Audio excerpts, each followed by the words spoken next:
दोस्तों, नक्सलवाड़ी एक ऐसी जगह थी जिसका नाम सुनते ही आर्म रिवॉल्यूशन और लाल सलाम की तस्वीरें सामने आ जाती थी। लेकिन अब जरा कल का इलेक्शन रिजल्ट देखिए।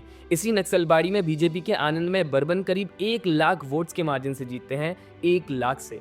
ये सिर्फ एक जीत नहीं है, ये एक पूरा नैरेटिव बदलने जैसा है। जो जगह कभी गन और रिवॉल्यूशन की पॉलिटिक्स का सिंबल थी, वही आज बैलेट और डेमोक्रेसी के जरिए फैसला कर रही है। तो सवाल सीधा है कि क्या ये सिर्फ पॉलिटिकल शिफ्ट है या आइडियोलॉजी की भी जीत हार इसमें छुपी हुई है। थोड़ा पीछे चलते हैं। 1967 में नक्सलबाड़ी से नक्सल आंदोलन शुरू होता है। कन्हू सान्याल और चारू मजूमदार जैसे नेताओं के साथ में। मोइस्ट आइडियोलॉजी से इंस्पायर्ड ये मूवमेंट सिस्टम को ओवरथ्रो करने की बात करता था, वो भी वायलेंट तरीके से। 12 राज्यों में फैला ये आंदोलन 2004 से 2014 के बीच अपनी पीक पर रहा। इवन जादवपुर यूनिवर्सिटी के कई स्टूडेंट्स तक इस मूवमेंट में शामिल होकर के अंडरग्राउंड चले गए थे।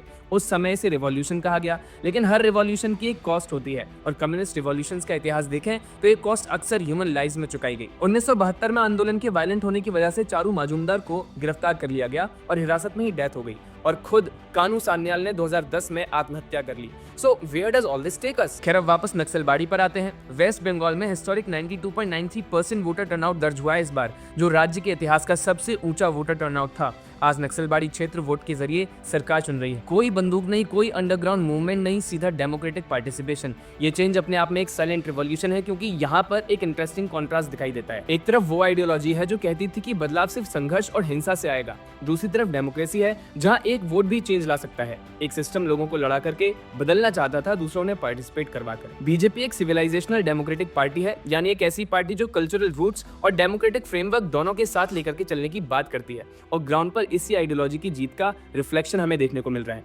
भाजपा सभ्यता के हिसाब से चलती है और उसमें लोगों की चॉइस को सुप्रीम रखा गया है।